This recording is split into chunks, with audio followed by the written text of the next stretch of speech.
എല്ലാവർക്കും നമസ്കാരം. ഞാൻ സരിതാ മഹേശ്വരൻ. ഇന്ന് ശ്രീമദ് വാൽമീകി രാമായണത്തിൻ്റെ ബാലകാണ്ഡത്തിലെ 66-ാമത്തെ സർഗത്തിൽ 20 മുതൽ 26 വരെയുള്ള ശ്ലോകങ്ങളാണ് നമ്മൾ പഠിക്കാൻ പോണത്. 26-ാമത്തെ ശ്ലോകത്തോട് കൂടിയിട്ട് ഈ സർഗം അവസാനിക്കുകയാണ്. കഴിഞ്ഞ ദിവസം പറഞ്ഞു നിർത്തിയത് വീരന്മാരായിട്ടുള്ള രാജാക്കന്മാരൊക്കെ വന്നിട്ട് സീതയെ വിവാഹം കഴിക്കാനായിട്ട് പുറപ്പെട്ടു. അതിനു വേണ്ടിയിട്ട് വീര്യശുൽക്കയാണ് അവൾ എന്നുള്ളത് പറഞ്ഞിരുന്നു. ആ വീര്യം എന്താണെന്ന് മനസ്സിലാക്കിയിട്ട് അത് ഭഗവാൻ ശ്രീപരമേശ്വരൻ്റെ വില്ലാണ് എന്നുള്ളത് മനസ്സിലാക്കിയിട്ട് അതിനെ ഒന്ന് തൊടാൻ പോലും പറ്റാതെ വീരന്മാരായിട്ടുള്ള രാജാക്കന്മാരൊക്കെ പോയി. അവരുടെ വീര്യമൊക്കെ വളരെ കുറവായിരുന്നു എന്നുള്ളത് എനിക്ക് മനസ്സിലായി എന്ന് ജനക മഹാരാജാവ് വിശ്വാമിത്രനോട് പറയാണ്. അതിനുശേഷം എന്താ ഉണ്ടാവണത് നോക്കാം. 20-ാമത്തെ ശ്ലോകം. പ്രത്യാഖ്യാതാ നൃപതയസ്തന്നിബോധ തപോധന തതഃ പരമഗോപേന രാജാനോ മുനിപുങ്കവ അരുന്ധൻ മിഥിലാം സർവേ വീര്യസന്തോഹമാഗതാഹ. ഇത് 3 വരിയായിട്ട് ചൊല്ലിയാലേ അർത്ഥം കിട്ടുള്ളൂ. അങ്ങനെ ആ ഒരു വില്ല് തൊടാനും കുലയ്ക്കാനും ഒന്നും പറ്റാതെ പിന്തിരിഞ്ഞു പോയവരായിട്ടുള്ള രാജാക്കന്മാർ, അവരൊക്കെ നാണം കെട്ട് പോയവരാണല്ലോ. അതാണ് പ്രത്യാഖ്യാതാഹ. അതാണ് നൃപതയ പ്രത്യാഖ്യാതാഹ. അങ്ങനെ അർത്ഥം പറഞ്ഞാലേ കിട്ടുള്ളൂ. രാജാക്കന്മാരൊക്കെ അവരൊക്കെ തോറ്റു പിന്മാറിപ്പോയി, സ്വയം പിന്മടങ്ങിപ്പോയി. അല്ലയോ തപോധന വിശ്വാമിത്ര തന്നിബോധ. അങ്ങനെ മനസ്സിലാക്കിയാലും ഇതുവരെ ഒരൊറ്റ രാജാക്കന്മാർക്കും ആ വില്ലൊന്ന് ഗ്രഹിക്കാനായിട്ടില്ല. അതുകൊണ്ട് തതഃ പരമകോപേന രാജാന, അങ്ങനെ വന്നവരൊക്കെ തിരിച്ചു പോവേണ്ടതായിട്ട് വന്നു. അവർക്കാർക്കും വില്ലു വലയ്ക്കാൻ സാധിച്ചില്ല എന്നുള്ളത് കൊണ്ട് ഈ രാജാക്കന്മാർക്കൊക്കെ എന്തു വന്നു? പരമകോപേന, കഠിനമായിട്ടുള്ള ദേഷ്യം വന്നു. ആ ദേഷ്യത്തോടു കൂടിയിട്ട് രാജാനഹ, രാജാക്കന്മാരെല്ലാവരും തന്നെ സർവേ വീര്യസന്ദേഹമാഗതാഹ മിഥിലാം അരുന്ധൻ. അവർക്കൊക്കെ ഈ വീര്യശുൽക്കയാണെന്ന് പറഞ്ഞതിലെ വീര്യം, ആ വില്ല്, അത് ആരെ കൊണ്ടെങ്കിലും എടുക്കാൻ പറ്റുമോ എന്നുള്ള കാര്യത്തിൽ സംശയം വന്നിട്ട് വെറുതെ പറയുകയാണ് ജനക മഹാരാജാവ്. അതൊന്നും എടുക്കാനോ കൊലയ്ക്കാനൊന്നും ആർക്കും സാധിക്കില്ല എന്നുള്ളത് അങ്ങനെ ഒരു തോന്നൽ വന്നിട്ട് അതെല്ലാ രാജാക്കന്മാരെയും തോൽപ്പിക്കാനാണ് എന്ന് വിചാരിച്ചിട്ട് എല്ലാ രാജാക്കന്മാരും കൂടിയിട്ട് വീര്യ സന്ദേഹമാകതാഹ, വീര്യ വിഷയത്തിൽ സന്ദേഹം വന്ന് ഭവിച്ചവരായിട്ടുള്ള രാജാക്കന്മാരെല്ലാവരും മിഥിലാം അരുന്ധൻ, മിഥിലയ്ക്ക് ചുറ്റും അങ്ങോട്ട് വളഞ്ഞു. മിഥിലയെ ആക്രമിക്കാനായിട്ട് ചുറ്റും വളഞ്ഞു എന്നാണ് പറയണത്. എന്നിട്ടോ ആത്മാനമവധൂതം മേ വിജ്ഞായ നൃപപുങ്കവാഹ രോഷേണ മഹതാവിഷ്ടാഃ പീഡയൻ മിഥിലാപുരീം. അങ്ങനെ അവരെല്ലാവരും കൂടി ആക്രമിക്കാനായിട്ട് വന്നപ്പോൾ മിഥിലാധിപതിയായിട്ടുള്ള, വിദേഹാധിപതിയായിട്ടുള്ള ജനക മഹാരാജാവിന് ഒരു കൂസലും ഉണ്ടായില്ല. ജനക മഹാരാജാവ് അല്ലെങ്കിൽ തന്നെ ഋഷിയാണ്. അതുകൊണ്ട് ആത്മാനം അവധൂതം മേ ആത്മാനം അവധൂതം വിജ്ഞായ, ഞാനൊരു സന്യാസിയാണ്, എന്നെ എന്ത് ചെയ്താലും എനിക്ക് ഒരു വിരോധവും ഇല്ല, എനിക്ക് അതിലൊന്നും പേടിയില്ല എന്ന് മനസ്സിലാക്കിയിട്ട് ഈ ചുറ്റിലും ആക്രമിക്കാനായിട്ട് വന്നിരിക്കുന്ന രാജാക്കന്മാരൊക്കെ അത് മനസ്സിലാക്കിയിട്ട് അവരെന്ത് ചെയ്തു? ആ നൃപപുങ്കവന്മാര്, ആ രാജശ്രേഷ്ഠന്മാരെല്ലാവരും തന്നെ മഹതാരോഷേണ ആവിഷ്ടാഹ മിഥിലാപുരിയും പീഡയൻ, മിഥിലാപുരിയെ പീഡിപ്പിക്കാൻ തുടങ്ങി. മിഥിലാപുരിയിലെ ജനങ്ങളെ മുഴുവനും പീഡിപ്പിച്ചു. എന്നെ ആക്രമിച്ചിട്ട് കാര്യമില്ല, എനിക്ക് പേടിയൊന്നുമില്ല എന്ന് മനസ്സിലാക്കിയപ്പോൾ അവരെല്ലാവരും കൂടി ചേർന്നിട്ട് മഹതാരോഷേണ ആവിഷ്ടാഹ, കഠിനമായിട്ട് ഒന്നുകൂടി ദേഷ്യം വർദ്ധിച്ചവരായിട്ട് അവരെല്ലാവരും കൂടി എന്ത് ചെയ്തു? മിഥിലാപുരിയെ അങ്ങോട്ട് കടന്നാക്രമിക്കാനായിട്ട് തുടങ്ങി. കേവലം രാജാവിനെ ആക്രമിച്ചത് കൊണ്ട് ഒന്നും ആവില്ല എന്ന് മനസ്സിലാക്കിയിട്ട് അവരെല്ലാവരും ആ പ്രദേശം മുഴുവനും നശിപ്പിക്കാൻ തുടങ്ങി. തതസ്സംവത്സരേ പൂർണേ ക്ഷയം യാതാനി സർവശ സാധനാനി മുനിശ്രേഷ്ഠ തതോഹം ഭൃജദുഃഖിത. അങ്ങനെ ഈ രാജാക്കന്മാര് ചുറ്റിലും വളഞ്ഞിട്ട് കേവലം 1-2 ദിവസമൊന്നുമല്ല, 1 കൊല്ലം അതുപോലെ അങ്ങോട്ട് കടന്നുപോയി. അതാണ് തതസ്സംവത്സരേ പൂർണേ. സംവത്സരം പരിപൂർണമായപ്പോൾ, 1 കൊല്ലം അവസാനിച്ചപ്പോൾ എൻ്റെ കയ്യിലുള്ള എല്ലാ കഴിവുകളും നഷ്ടപ്പെടാൻ തുടങ്ങി. അതാണ് സർവശഃ സാധനാനി ക്ഷയം യാതാനി.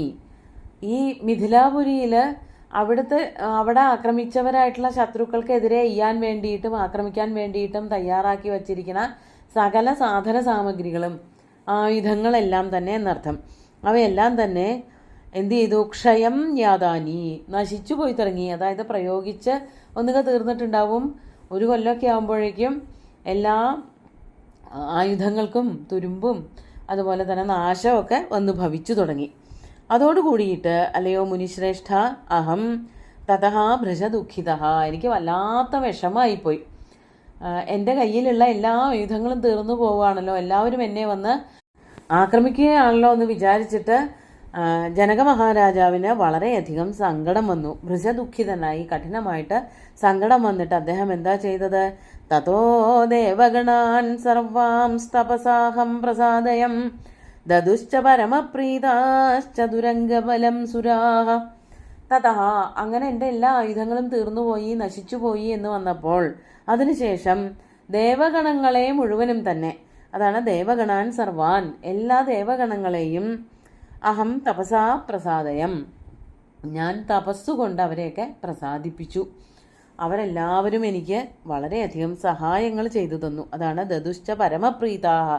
വളരെയധികം സന്തുഷ്ടരായിട്ടുള്ള ദേവഗണങ്ങൾ അവരെ സ്തുതിച്ചപ്പോൾ അവർക്ക് വളരെയധികം സന്തോഷമായി. അവരെല്ലാവരും എന്താണ് ചെയ്തത്? അതാണ് ദദുശ്ച പരമപ്രീതാഹ ചതുരംഗബലം സുരാഹ.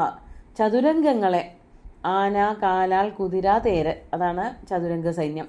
ആ ചതുരംഗ സൈന്യങ്ങളെ കുറേ ഇങ്ങോട്ട് പറഞ്ഞയച്ചു എന്നെ സഹായിക്കാൻ വേണ്ടിയിട്ട്, യുദ്ധം ചെയ്യാൻ വേണ്ടിയിട്ട്, ഈ മറ്റ് മിഥിലയ്ക്ക് ചുറ്റും വന്ന് നിൽക്കണ ശത്രു രാജാക്കന്മാരെയൊക്കെ തോൽപ്പിക്കാൻ വേണ്ടിയിട്ട് ദേവന്മാർ അവരുടെ ഒരു സൈന്യത്തെ ആയുധങ്ങളോട് കൂടിയിട്ട് ചതുരംഗബല സൈന്യത്തെ എൻ്റെ അടുത്തേക്ക്, അതായത് ജനക മഹാരാജാവിൻ്റെ അടുത്തേക്ക് പറഞ്ഞയച്ചു.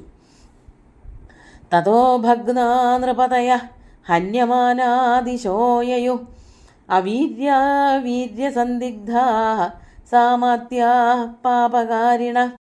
അങ്ങനെ ദേവന്മാരുടെ അനുഗ്രഹത്തോടു കൂടിയിട്ട് ധാരാളം സൈന്യങ്ങൾ ഉണ്ടായി വന്ന ആ ജനക മഹാരാജാവ് വീണ്ടും ശത്രുക്കളോട് കഠിനമായിട്ട് യുദ്ധം ചെയ്തു. അങ്ങനെ യുദ്ധത്തിൽ എല്ലാ ശത്രു സൈന്യങ്ങളും തോറ്റ് പിന്മാറി. തതോ ഭഗ്നാ നൃപതയ, എല്ലാ ശത്രു രാജാക്കന്മാരും ഭഗ്നരായി, തോറ്റോടാൻ തുടങ്ങി, മുറിവേറ്റപ്പെട്ടവരായി, ചിലരൊക്കെ മരിച്ചു പോവുകയും ചെയ്തു. അതാണ് ഹന്യമാനാഹ. ഈ ആയുധപ്രയോഗങ്ങളാൽ കൊല്ലപ്പെടുകയും കൂടി ചെയ്തപ്പോൾ അവരൊക്കെ എന്ത് ചെയ്തു? ബാക്കിയുണ്ടായിരുന്ന എല്ലാവരും അവീര്യാഹ വീര്യസന്ദിഗ്ധാഹ സാമാത്യാഹ, മന്ത്രിമാരോട് കൂടിയിട്ട് വീര്യമുള്ളവരും, അതായത് രാജാവിൻ്റെ വീര്യത്തിൽ സംശയമുള്ളവരും സ്വയം വീര്യമുള്ളവരുമായിട്ടുള്ള എല്ലാവരും തന്നെ പേടിച്ച് അവരവരുടെ സങ്കേതങ്ങളിലേക്ക് ഓടിപ്പോയി. അതാണ് സാമാത്യ പാപകാരിണ. അവരൊക്കെ എന്ത് ചെയ്തു? ഓടിപ്പോയി.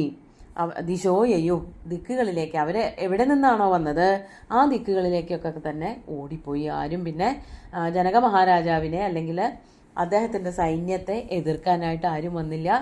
ഈ ദേവന്മാരുടെ അസ്ത്രപ്രയോഗങ്ങൾ അല്ലെങ്കിൽ ദേവന്മാരുടെ സഹായത്തോടു കൂടിയിട്ട് ജനക മഹാരാജാവ് ഇവരെ മുഴുവനും, ഈ ശത്രുക്കളെ മുഴുവനും ജയിക്കുകയാണ് ഉണ്ടായത്.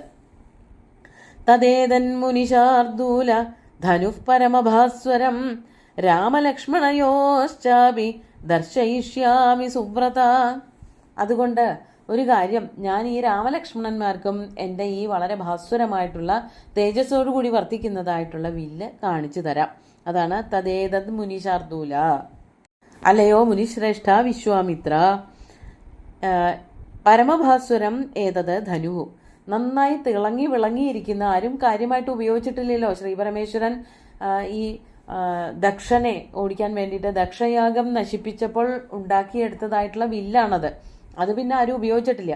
അതുകൊണ്ട് അതിൻ്റെ തിളക്കമൊന്നും ഇപ്പോഴും പോയിട്ടില്ല. അങ്ങനെ ഇരിക്കുന്ന ആ പരമഭാസ്വരമായിട്ടുള്ള ഈ ധനുസ് ഞാൻ ആർക്കു കൂടി കാണിച്ചു കൊടുക്കാം? രാമലക്ഷ്മണയോശ്ചാപി ദർശയിഷ്യാമി. അല്ലയോ സുവ്രത, വളരെ വ്രതത്തോടു കൂടിയിട്ട് തപസ് ചെയ്യുന്നവനെ, രാമനും ലക്ഷ്മണനും വേണ്ടിയിട്ട് ആ വില്ല ഞാൻ കാണിച്ചു തരാം.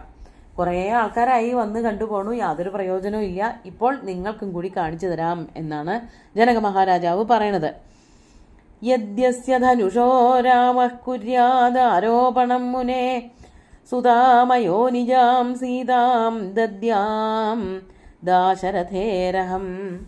യതി, അങ്ങനെയാണെങ്കിൽ, എങ്ങനെയാണെങ്കിൽ, അസ്യ ധനുഷ ആരോപണം രാമഃ കുര്യാത്. അല്ലയോ മഹാമുനെ, ഈ ധനുസിൻ്റെ ഞാൻ മുറുക്കുക, ഞാൻ കെട്ടുക, ജ്യാ ആരോപണം രാമൻ ചെയ്യുകയാണ് എങ്കിൽ, അസ്യ ധനുഷ ആരോപണം രാമഃ കുര്യാത്, ഈ വില്ല് രാമൻ കുലയ്ക്കുകയാണ് എങ്കിൽ, ഞാൻ എന്ത് ചെയ്യാൻ തയ്യാറാണ്? അയോനിജാം സുതാം സീതാം ദാശരഥേഹേ അഹം ദദ്യാം. ദാശരഥിക്കായിക്കൊണ്ട്, ശ്രീരാമനായിക്കൊണ്ട് അയോനിജയായിട്ടുള്ള എൻ്റെ മകൾ സീതയെ ഞാൻ വിവാഹം കഴിച്ചു കൊടുക്കാം. അപ്പോൾ വീര്യശുൽക്കയാണ് എന്നുള്ളത് മറ്റ് ശത്രുപക്ഷക്കാർക്ക് മനസ്സിലാവും ചെയ്യും. ശ്രീരാമനാണ്, ലക്ഷ്മണനാണ്, രണ്ട് ബാലകന്മാരാണെങ്കിലും അവർക്ക് വേണ്ടിയിട്ട് വില്ല് കാണിച്ചു കൊടുക്കാൻ എനിക്കൊരു ബുദ്ധിമുട്ടുമില്ല. ആ വില്ല് ശ്രീരാമൻ കണ്ടിട്ട് അതെടുത്ത് കുലയ്ക്കുകയാണ് എങ്കിൽ എൻ്റെ മകളായിട്ടുള്ള സീതയെ ഞാൻ അങ്ങക്ക് വിവാഹം കഴിച്ചു തരാം എന്ന് ആദ്യമേ തന്നെ ജനക മഹാരാജാവ് വിശ്വാമിത്രനോടും ബാലകന്മാരോടുമായിട്ട് വാക്കുറപ്പിച്ച് പറയുകയാണ് ചെയ്യുന്നത്. ദാശരഥേ എന്ന് പറഞ്ഞാൽ ദാശരഥിക്ക്, ഇവിടെ ഷഷ്ഠിയിലാണ് പ്രയോഗിച്ചിരിക്കുന്നത്, അങ്ങനെ ധാരാളമായിട്ട് കാണാനുണ്ട്. ദാശരഥിയായിട്ടുള്ള രാമന് എൻ്റെ മകൾ, അയോനിജയായിട്ടുള്ള എൻ്റെ മകൾ സീതയെ ഞാൻ വിവാഹം കഴിച്ചു തരാം എന്ന് ഉറപ്പ് കൊടുക്കുകയാണ് ജനക മഹാരാജാവ് വിശ്വാമിത്രന്. ഇത്രയും പറഞ്ഞുകൊണ്ട് ഈ ഒരു സർഗം അവസാനിപ്പിക്കുകയാണ്. ഇനി ബാക്കി കഥകൾ അടുത്ത ദിവസം നോക്കാം. ഇന്നത്തെ ശ്ലോകങ്ങൾ ചൊല്ലാം. പ്രത്യാഖ്യാതാ നൃപതയസ്തന്നിബോധ തപോധന തതഃ പരമകോപേന രാജാനോ മുനിപുംഗവ അരുന്ധൻ മിഥിലാം സർവേ വീര്യസന്ദേഹമാഗതാഃ ആത്മാനമവധൂതം മേ വിജ്ഞായ നൃപപുംഗവാഃ രോഷേണ മഹതാവിഷ്ടാഃ പീഡയൻ മിഥിലാപുരീം തതത്സംവത്സരേ പൂർണേ ക്ഷയം യാതാനി സർവശഃ സാധനാനി മുനിശ്രേഷ്ഠ തതോഹം ഭൃശദുഃഖിത തതോ ദേവഗണാൻ സർവാംസ്തപസാഹം പ്രസാദയം ദദുശ്ച പരമപ്രീതാശ്ചതുരംഗബലം സുരാഃ തതോ ഭഗ്നാ നൃപതയോ ഹന്യമാനാദിശോ യയു അവീര്യാവീര്യസന്ദിഗ്ധാ സാമാത്യാഃ പാപകാരിണ തദേതന്മുനിശാർദൂല ധനുഃ പരമഭാസ്വരം രാമലക്ഷ്മണയോശ്ചാവിദർശയിഷ്യാമി സുവ്രത യദ്യസ്യ ധനുഷോ രാമഃ കുര്യാദാരോപണം മുനേ സുതാമയോനിജാം സീതാം ദദ്യാം ദാശരഥേരഹം. അങ്ങനെ വില്ലു ഒലക്കുകയാണെങ്കിൽ സീതയെ ഞാൻ ഇപ്പോൾ തന്നെ ഇവിടെ വെച്ച് വിവാഹം ചെയ്തു തരാം എന്ന് ഉറപ്പിച്ചു പറയുകയാണ് ജനക മഹാരാജാവ് വിശ്വാമിത്രനോടായിക്കൊണ്ട്. ബാക്കി നമുക്ക് അടുത്ത ദിവസം കാണാം. സുന്ദരമായിട്ടുള്ള ശ്ലോകങ്ങൾ ഭഗവാൻ ശ്രീരാമചന്ദ്രൻ്റെ കാൽക്കൽ അർപ്പിച്ചുകൊണ്ട് ഗുരുവായൂരപ്പനെ സാഷ്ടാംഗം നമസ്കരിച്ചുകൊണ്ട് എല്ലാവർക്കും ശുഭദിനം നേർന്നു നിർത്തട്ടെ. നന്ദി.